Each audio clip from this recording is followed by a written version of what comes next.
Kelangan iku abot rasane, nanging iku wis garise Gusti. Menungso isone mung ikhlas ati, masya iku gawe loro ati.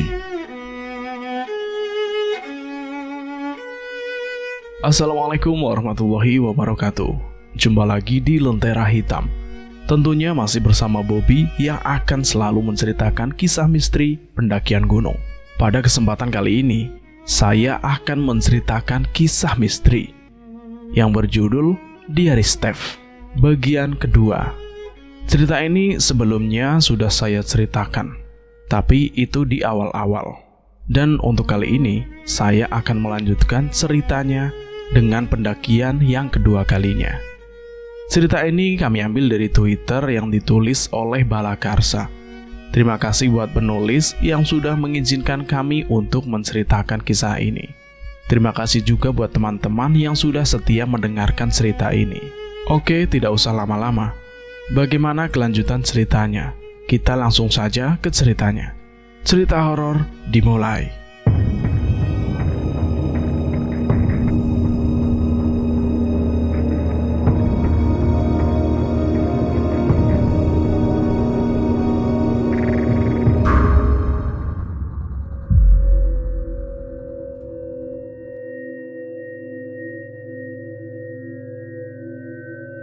Steph sahabatku, aku kesini lagi kawan. Ucap kata dari pemuda penuh rasa iba. Ucap kata dari pemuda yang hanya seorang hamba. Ucap kata dari sepotong tubuh manusia dengan Doni sebagai nama yang dipakainya. Mungkin akan jatuh lebih dalam untuk meraba kengerian. Kengerian yang sampai saat ini ingin kulupakan. Kami lanjutkan perjalanan ini, wahai sahabat. Aku tahu engkau selalu mengikuti setiap jengkal langkah demi langkah di belakang kami. Aku tahu dan paham akan kebutuhanmu saat ini. Kebutuhanmu akan hadirnya seorang yang mencintai, bahkan menyayangimu lebih dari nyawa di dalam tubuhnya sendiri. Ibumu. Dia ibumu, wahai sahabatku. Dalam langkah bertanya, aku melihat ada semangat membara di dalam jiwanya. Jiwa seorang ibu dengan segala ketulusan dan keinginannya untuk menemukan buah hatinya. Ya, kau Steph. Hanya kau yang diinginkan oleh ibumu. Sungguh kau telah melukai hatinya bila ibumu mengetahui apa yang sebenarnya terjadi, Steph. Sungguh aku ingin mengumpat dan mencurahkan kekesalan dan amarahku saat ini. Ya, kepadamu sahabatku.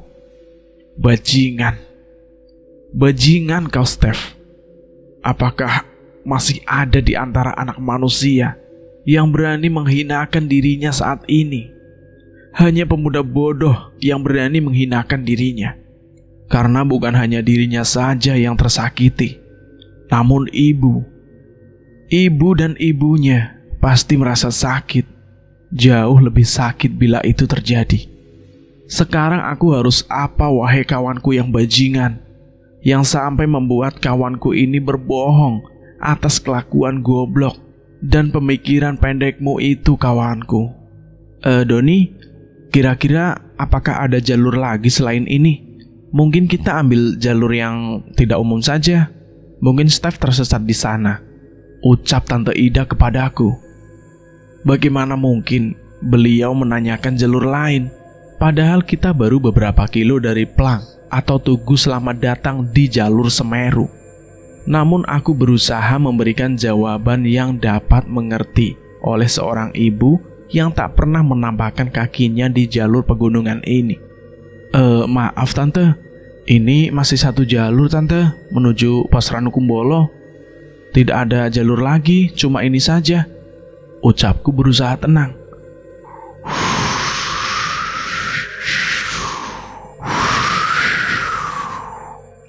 Nafas angin di dinginnya pegunungan. Hembusan nafas dingin angin itu menyapu lembut wajahku. Maaf Tante, ini masih jauh. Apakah Tante mau istirahat dulu? Ucap Patricia seakan tahu apa yang dirasakan Tante Ida. Benar saja, dengan anggukan kepala beliau, mengisyaratkan kami bahwa memang ibumu butuh istirahat, Steph. Tak kupungkiri, bagi seorang ibu yang bukan veteran pendaki, mungkin jalur Semeru terasa amat berat. Tiba-tiba aku merasakan hembusan nafas panas di telinga kananku. Dan bajingan, umpatku mengagetkan hampir semua rombongan kala itu. Hanya Suko saja yang menatapku dengan sedikit senyuman. Bagaimana aku tak mengumpat? Bagaimana aku tak berteriak dan melafalkan umpatan itu? Di sisiku sana, tak jauh dari tempat kami duduk, ada beberapa demit yang entah siapa mereka.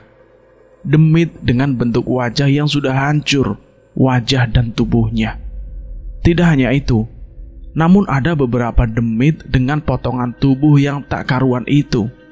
Dan salah satunya adalah sahabatku. Kami tak hanya berenam saja kala ini, tapi kami lebih beramai-ramai sekarang. Kami saat berangkat terdiri dari adikku, Suko, Patricia, Tante Ida, dan Pak Yoyo, serta Pak Iwan sebagai petugas yang ikut dalam rombongan kami.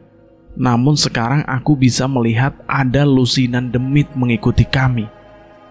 Memang tak ada satupun demit yang mengganggu atau berniat mencelakai kami.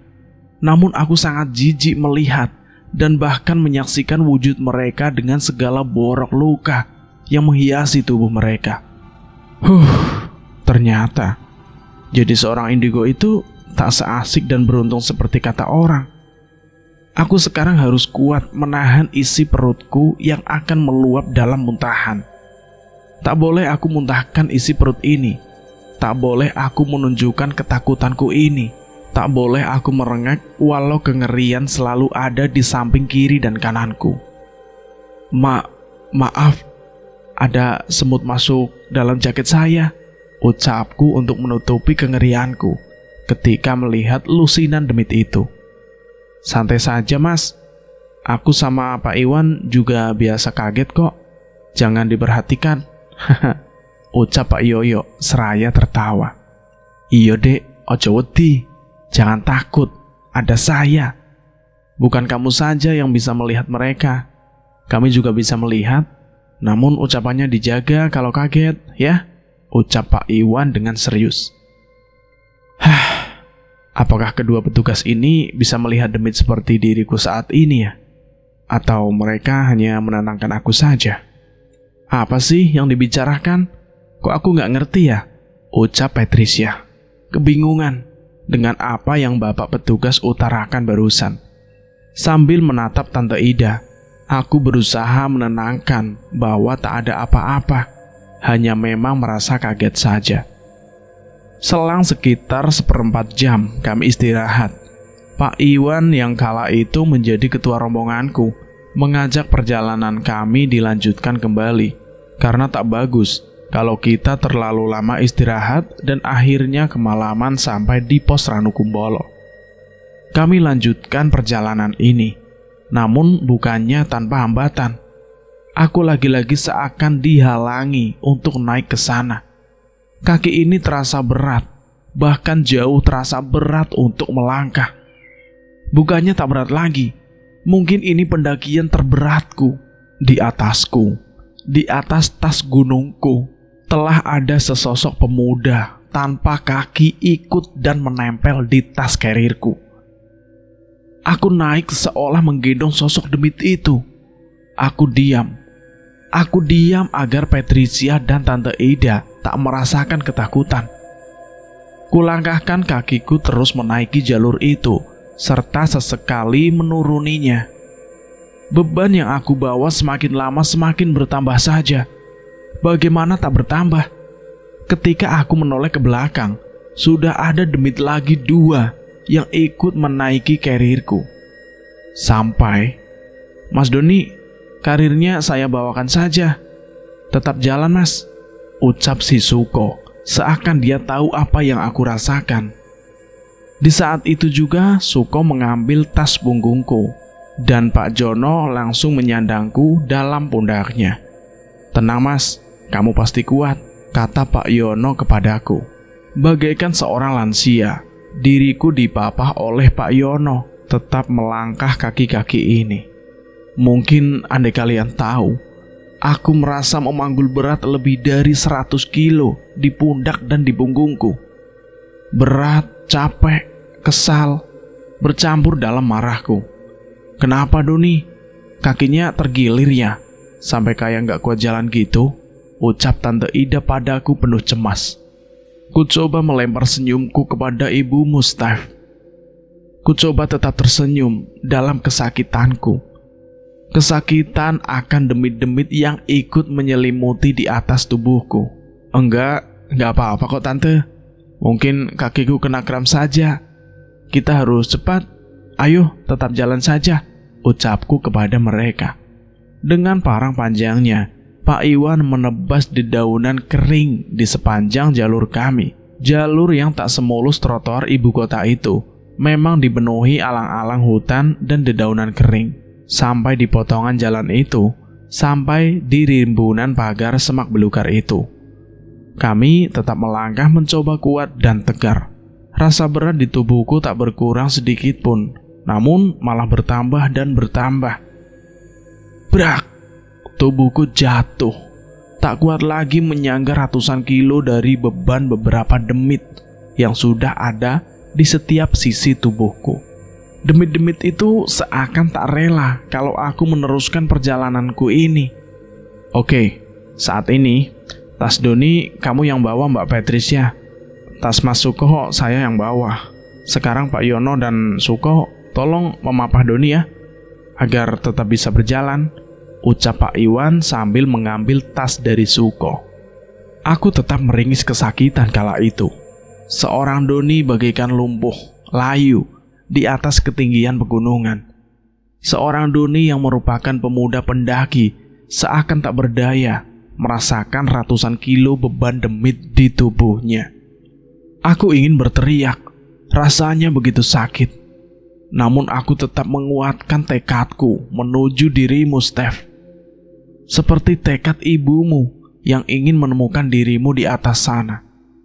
Tetap semangat Mas Doni, tetap langkahkan kakimu, ucap Suko sambil meringis, merasakan berat tubuhku ketika memapahku bersama Pak Yono.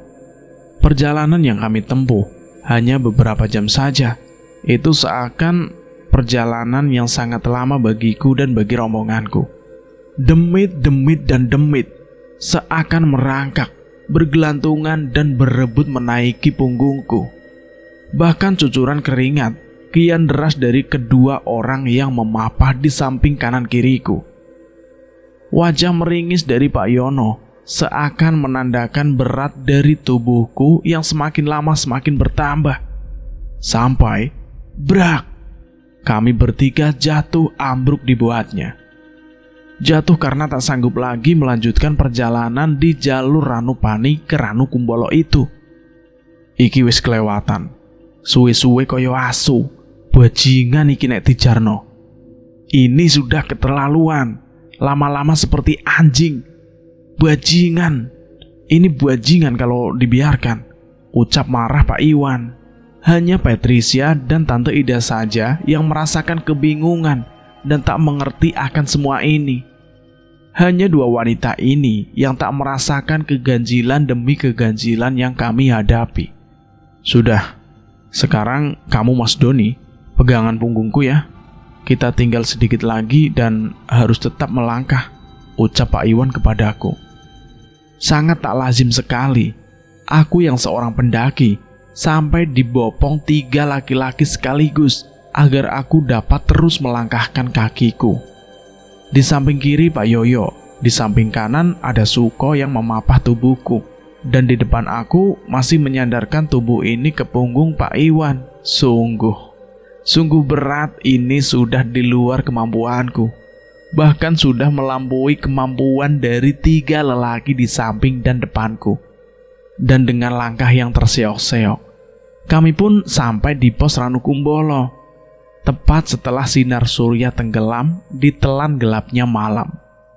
Direbahkannya tubuh ini di samping bibir danau, Diusapnya wajah dan rambutku dengan air ranu yang dingin itu. Tetap, tubuhku tetap berat. Berat yang terus saja bertambah. Suko dan Pak Yoyo langsung mendirikan 2 tenda. Aku masih ditemani Pak Iwan yang terus-menerus mengucapkan mantra. Aku tetap lumpuh di bagian kakiku saja. Bahkan tak terasa mata ini mengeluarkan air mata. Air mata kesedihan yang pernah aku rasakan saat ini. Kalau bukan karena ibumu dan persahabatan kita, aku tak sudi melakukan semua ini, kawan. Sakit hatiku dan sangat sakit tubuhku karena kebodohanmu.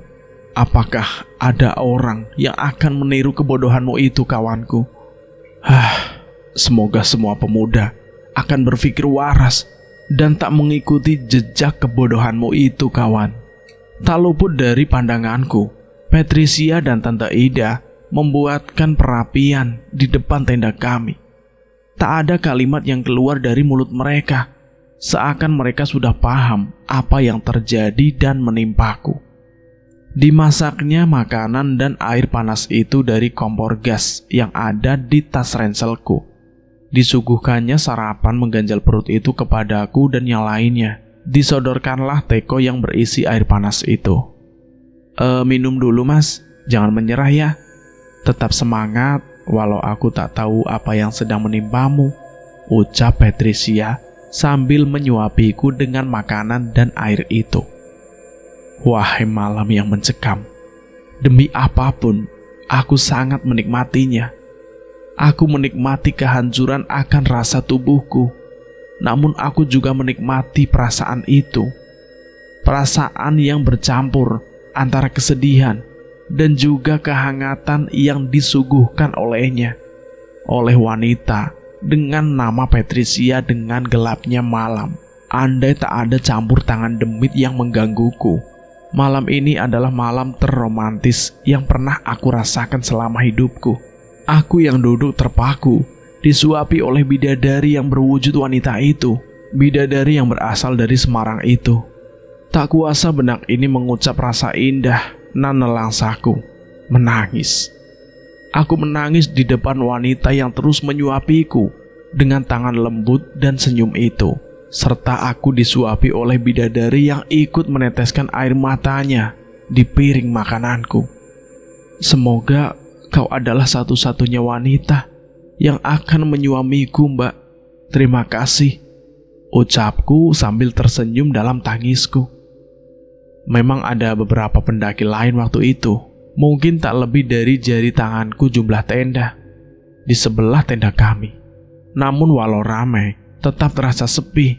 Tangisan demi tangisan disuguhkan di kaki dan keagungan Mahameru sebagai pusat swarga lokamu, wahai Steph. Dalam diamku, diri ini tetap akan berjuang untuk mengantarkan ibumu, wahai Steph. Doni, kalau memang tidak bisa, lebih baik kita pulang saja besok. Tante sudah menemukan apa yang Tante cari dari anak Tante Don, ucap Tante kepadaku sambil menangis. Pak Yono dan Pak Iwan masih tetap duduk di samping perapian itu, sambil sesekali menyeruput kopi panas mereka dan sebat yang terkenal mewah itu. 234. Hanya itu yang kuingat tentang bungkusnya dan mewah akan warna kuningnya. Menggerutu saja tak bisa memberikan kenyataan apa-apa. Aku harus. Tenang saja, Tante. Doni masih kuat kok. Tinggal sebentar lagi, Tante. Sudah dekat kok, jawabku sambil tersenyum kepada ibumu, wahai kawanku. Tak terasa butiran-butiran kapas salju telah turun, menandakan malam menghadirkan semua pendaki agar masuk ke dalam tenda masing-masing. Pak Iwan dan Suko memapah diri ini menuju tenda kami. Aku direbahkan bagaikan balita berpaduan malam. Sampai-sampai sinar surya mengikis dan menghangatkan salju tipis di atas helai rerumputan itu. Salju kapas mencair di atas atap tenda parasut kami. Hangat, sehangat senyuman Patricia kepada aku pagi itu. Amboi cantiknya. Tak ada yang menandingi kecantikan Betharia Sonata di dalam televisi. Jauh-jauh dan jauh cantik wanita pendaki dimanapun kau berada. Bahkan kecantikan bidadari surga tak dapat menandingi kecantikanmu, wahai Patricia. Dalam diamku, aku tersenyum padanya yang telah menggendong tas ranselku, pada dia yang telah menyuapi diriku ini. Tak pernah sekalipun seorang Doni merasa dadanya memuncak seperti ini. Seperti ketika melihat wajah penuh senyum dari bidadari Semarang ini. Udah pagi mas, kita keluar dulu yuk. Mungkin mas bisa bersih-bersih, ucap Patricia penuh arti. Iya, terima kasih. Bisa minta tolong panggilkan Suko? Aku masih belum bisa menggerakkan kakiku ini, jawabku padanya. Kepada Patricia pujaan hatiku ini. Ya, dia harus dan akan selalu menjadi pujaan hatiku kelak. Dia harus aku perjuangkan menjadi ibu dari anak-anakku kelak. Semoga Tuhan menjawab permohonanku ini dalam rengkuh isyarat fajar di bibir Ranu Kumbolo nan indah. Digendongnya aku keluar tenda oleh Suko dengan sesekali melirikku dan tersenyum. Wah, kayaknya ada yang jatuh nih, tapi jatuh hati, ucap Suko menggendongku. Tak bisa aku balas gendongannya itu, hanya mulut yang terkunci rapat karena rasa malu namun mau. Hanya senyuman yang aku dapat aku jawabkan akan godaan Suko temanku mahasiswa Malang itu. Didudukan diri ini di samping perapian yang sudah menyisakan arang dan bara yang masih memanas. Kuhangatkan diri ini di guguran mentari pagi itu, sambil aku mengingat apa yang harus dan aku lakukan dalam keadaan seperti ini. Mas Doni, kamu adakah sesuatu yang harus kita lakukan? Kok aku merasa kamu harus melakukan ya? Ucap Pak Yono sembari meletakkan cangkir stainless penuh kopi itu di pangkuanku. Iya, aku ingat sekarang. Bisa tolong saya ambilkan bungkusan di dalam tas ransel saya? Itu bungkusan warna putih, ucapku. Diambillah bungkusan itu dan kubuka. Ternyata di luar dugaanku, ada beberapa bungkus dupa di dalamnya. Dupa apa ini? Jawabku dalam bingung. Itu dupa Gunung Kawi, Mas. Sudah biasa kalau di sini. Dapat dari mana, Mas? Tanya Pak Iwan kepadaku. Pak, saya dikasih sama saudaraku di Jakarta.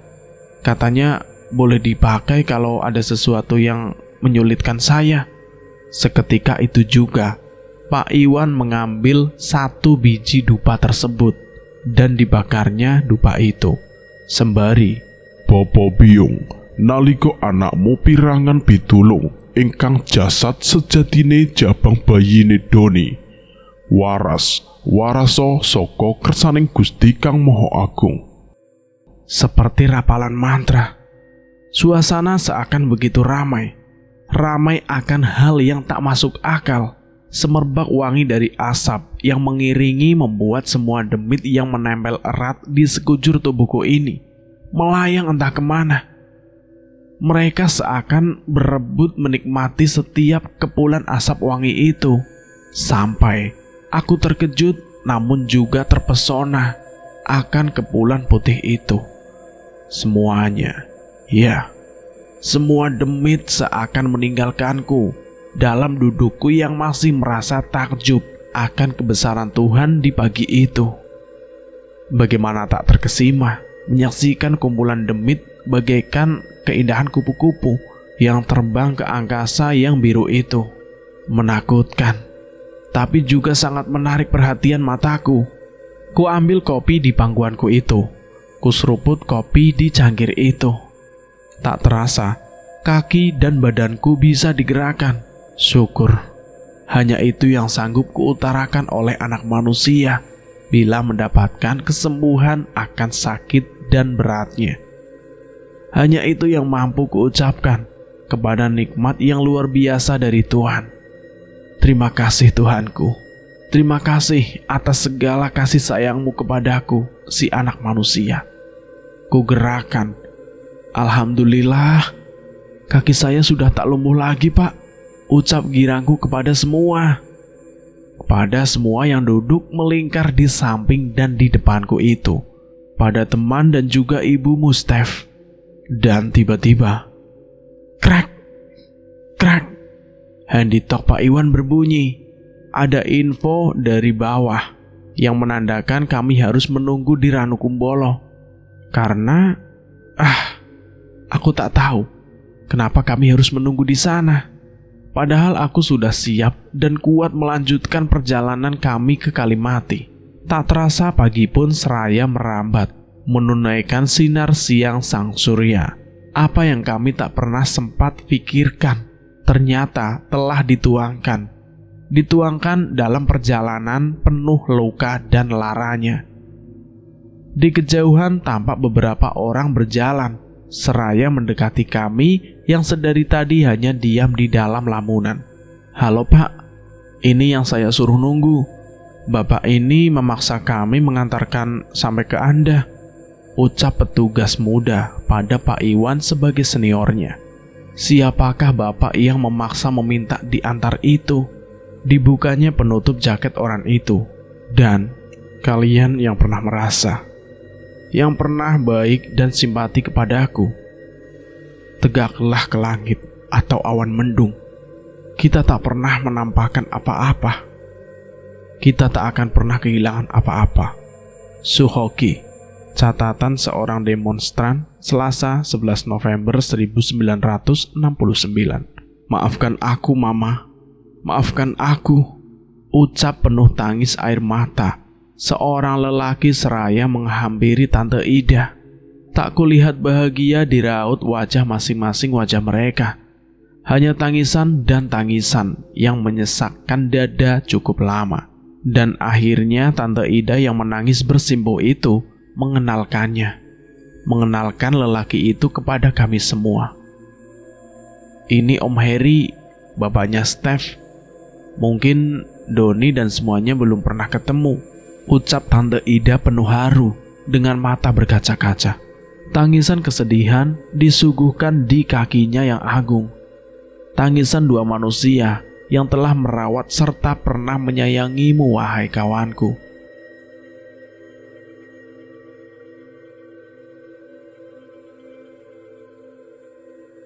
Tak terasa siang bercengkerama menuju senjanya.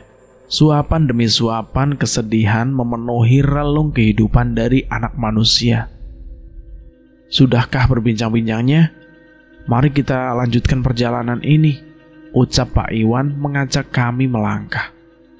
Sebagai petugas jagawana, memang sudah pasti Pak Iwan lebih dan jauh mengerti apa yang harus dilakukannya.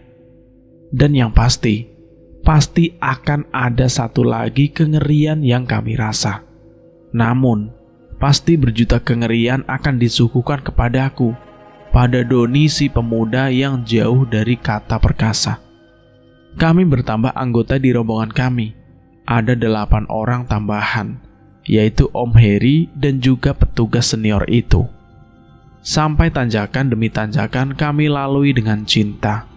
Cinta para dewata menyertai di atas kaki swarga lokamu, wahai Mahameru, sang puncak penguasa Jawa. Di tanjakan cinta, dipasang savana.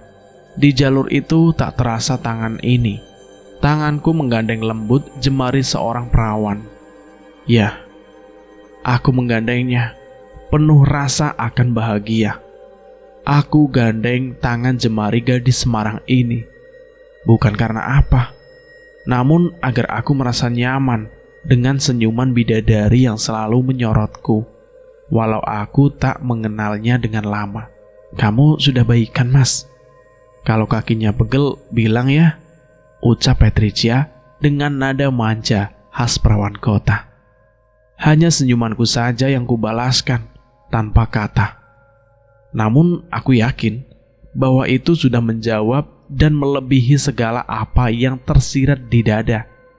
Wih, ada yang seneng nih ya, ucap guyonan dari Suko. Memang, hanya Suko yang selalu memperhatikan kami. Mungkin karena usia kami hampir sama. Jadi dia lebih peka bila ada rasa jatuh cinta dari kami berdua. Bisa saja Bung. Kayak nggak pernah aja. Ucapku sambil tertawa kecil, disertai tunduk malu dari Patricia. Perjalanan yang semakin menyakitkan. Sekarang malah jauh dari kata menyakitkan. Sekarang perjalanan ini penuh arti bagiku. Aku menemukan jejak langkahku yang pasti akan aku lalui dalam kehidupanku sampai akhir hayatku. Kau Patricia, sang perawan kota, aku akan melangkahkan jejakku di kehidupanmu. Itu janjiku. Aku akan memperjuangkan semua asaku padamu. Itu janjiku. Sampai nanti kehidupanku akan bersanding di hidupmu, penuh rasa haru dan rindu dengan balutan kasih dan sayangmu. Sudah dekat Mas? Tanya Om Heri kepadaku. Kaget memang bagiku. Bagaimana tak kaget? Kala itu bapakmu menanyakan akan letak kamu hilang, Steph. Masih beberapa kilo lagi, Om. Kenapa Om sampai ke sini? Jawab tanyaku kepada bapakmu, Steph. Tak kudapatkan jawaban darinya. Hanya kulihat senyuman di wajahnya yang dihiasi derai air mata yang tak pernah kering itu. Senjamu tak terasa lama. Malam telah menggelut di atas kepala kami. Dan tiba-tiba di atas sana kami melihat sinar yang menyilaukan mata di malam yang gelap. Apakah itu? Apakah sinar senter dari pendaki yang akan turun? Namun kenapa sangat menyilaukan? Siap-siap semua, saling berpegangan tangan, jangan ada yang lepas, ucap Pak Iwan sebagai ketua rombongan kami.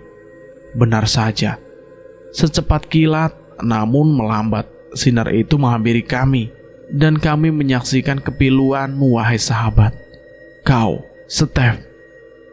Steph dipapah oleh ratusan orang yang jelas bukan dari dunia nyata. Kau, Steph, menemui kami dalam balutan kain putih itu. Mama, Papa, maafkan anakmu ini. Hanya ini yang bisa aku lakukan agar kalian bisa bersatu kembali. Hanya kelakuanku yang tak wajar ini yang dapat memberikan rasa cinta kalian satu sama lainnya. Padamu, Doni, terima kasih kau telah mengantar mama dan papaku sampai di sini. Buat kau, Suko, aku tahu kau selalu mendoakanku walau aku tak pernah mengenalmu, sahabat. Kau, Patricia, aku tahu bahwa kau adalah perempuan baik, dan jadilah perempuan baik di samping sahabatku Doni. Untuk Bapak petugas semua, maafkan aku telah membuat kalian merasa payah dan susah. Aku, Steph, telah meninggalkan alam nyata ini. Aku telah bahagia dengan segala doa dari kalian semua. Kalian yang bahkan tak pernah aku kenal. Kalian yang selalu memberikan dukungan kepadanya, yang mau mengangkat kisah kelamku ini. Kalian yang selalu menguatkan tekad dari beberapa pemuda penulis kisah duka namun tanpa lara. Karena diri ini tak merasa lara lagi. Karena diri ini sekarang merasa sempurna. Sempurna di bawah kakinya sang Swarga Loka. Doni, kau sahabat sejatiku. Kau segalanya bagiku. Kau adalah kunci dari kesempurnaanku. Pinta tolongku yang terakhir kali. Ceritakanlah segalanya yang mampu kau ceritakan, tanpa harus ada kata kebohongan yang sangat kau benci itu. Papa, apakah Papa tahu? Ini janjiku Papa waktu itu. Aku akan membuat kau bersimpuh pada kakiku. Namun, aku tak mau. Aku tak mau kau bersimpuh, Papa. Aku mau kau menjadi papaku, papa dari keluargaku, papa yang akan menyayangi mama untuk selama hidupnya, selama jalan semuanya. Aku tahu segala kelakuanku sangat meresahkan kalian semua. Mohon maafkan aku. Maafkan aku. Maafkanlah Steph akan semua janjiku. Janji di mana bila waktunya tiba, ku ingin mati di Semeru. Selalu doakan diriku, kawan. Selalu doakan diriku. Selalu doakan diriku, kawan. Ucap Steph kepada kami semua. Cahaya itu, cahaya yang menyilaukan itu lama-kelamaan meredup. Meredup bersama dengan hilangnya bayanganmu, kawan. Dan hanya menyisakan kegelapan yang membutakan mata. Hanya tangis, hanya tangisan dari semua orang yang ada di sini yang aku pandang.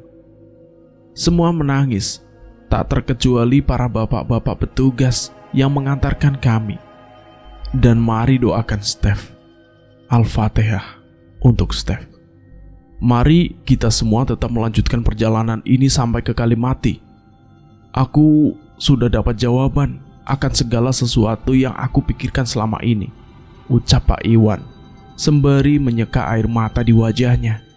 Kepiluan menyertai perjalanan kami sampai kami berada di pos Kalimati.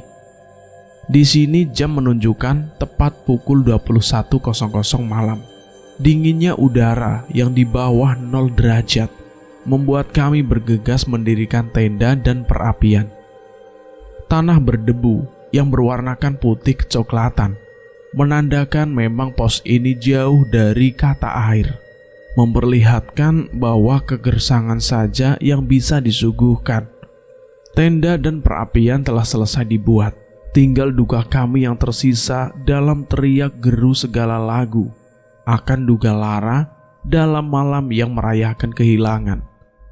Tiba-tiba, tolong jangan ada yang keluar dari kelompok. Tolong Bapak dan Ibu Steph selalu berdoa dan merelakan apapun yang terjadi.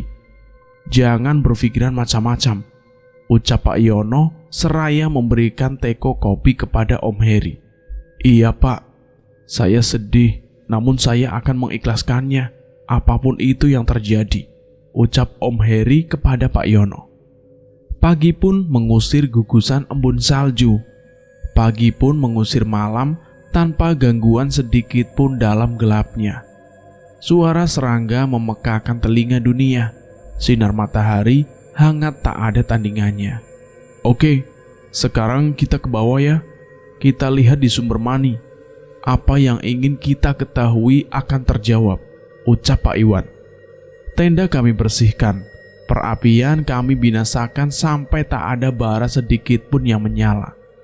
Kami satu kelompok menuruni tapak-tapak tanah itu menuju sumber mani. Sama persis seperti waktu aku mengikuti Suko untuk menyisir kehilanganmu temanku Steph waktu itu. Dan kami telah sampai pada kayu nan menjulang kokoh dengan tanpa daun itu. Terkejut, aku tak percaya wahai sahabatku. Aku menangis tak kuasa melihatnya. Di atas sana tubuhmu kembali tergantung wahai sahabatku. Aku sadar, kemarin kau kukuburkan di bawah pohon itu. Kini, kenapa kau kembali menggantung di atas sana kawanku? Menangis diri ini, mengingat semua itu. Tubuh itu bagai kemarin saja aku tinggalkan. Tubuh itu masih sama persis ketika Suko menurunkan dan kami semua menguburkannya. Di sana Steph masih memegang entah apa itu. Aku pun tak kuasa melihat kedua orang tuamu bersimpuh lemah dengan sejuta duka. Kau, iya, mayatmu kawan. Mayatmu masih menggenggamnya. Apa yang kau genggam itu wahai kawanku? Apa? Hingga peluhku bercucuran di dinginnya angin puncak pegunungan. Kau menggenggam foto dirimu dan papa mamamu kawan. Bahkan kau memegang foto gadismu itu yang tak punya iba dan tak punya budi sama sekali itu. Kenapa kawan? Kenapa? Di akhir hidupmu pun kau masih mencintai wanita jalang itu. Wanita yang mencintai hanya karena materi dan hanya sisakan lara hati sampai akhir hidupmu. Aku menangis sahabatku. Aku menangis sendu sampai tak bisa berkata apapun. Hanya sesak melihatmu, melihat keadaanmu saat ini. Kau tetap memegangnya, walau kami semua berusaha melepasnya. Kita kuburkan saja mayat anak bapak ini beserta foto dan kenangannya. Siapa tahu ini adalah salam terakhirnya, agar kita semua menghargai kehangatan keluarga seperti di foto itu, dan juga foto gadis yang ia cintai, ucap Pak Iwan kepada Om Heri. Papamu nampak lusuh, layu, tak punya daya sahabatku. Tak banyak ucapan yang beliau ucapkan. Iya Pak Iwan, silahkan, ucap Om Heri seraya menganggukkan kepalanya. Lalu, dengan hati-hati para bapak petugas memanjat kayu itu dan menurunkan jasadmu wahai sahabat. Kita harus mengebumikan di sini, ucap Pak Iwan kepada kedua orang tua sahabatku itu. Kedua orang yang sudah lumpuh, layu, menyaksikan semua itu. Mamamu masih sok melihat semua ini. Papamu bagaikan dicambuk dengan bara api di mukanya. Sampai keduanya tak bisa berkata apa-apa. Sampai keduanya bersimpuh di hadapanmu, seperti yang telah kau janjikan wahai sahabatku. Dan dengan bantuan kami semua, tubuh itu kami turunkan dan kami kebumikan, bagaikan dejavu saja bagiku, bagi Suko, dan bagi Patricia yang masih mengalirkan derai air mata. Tapi ku melihat hal yang berbeda di wajahmu sahabatku. Kau telah tersenyum, wajahmu tersenyum bahagia, wajahmu tak mengerikan lagi wahai sahabatku. Siang itu tepat matahari di atas kepala kami. Kami telah mensucikanmu, kami telah mengafanimu, dan kami telah memberikanmu peristirahatan yang layak wahai kawan. Mari kita turun, semoga arwahnya diterima oleh Tuhan, ucap Pak Iwan kepada kami. Perjalanan kami lanjutkan menuruni kaki Maha Agung Sang Mahameru. Tak kuasa aku menyuguhkan cerita menyedihkan itu sampai aku dan kami menyentuhkan kaki di pos pertama, yaitu pos Ranupani lagi.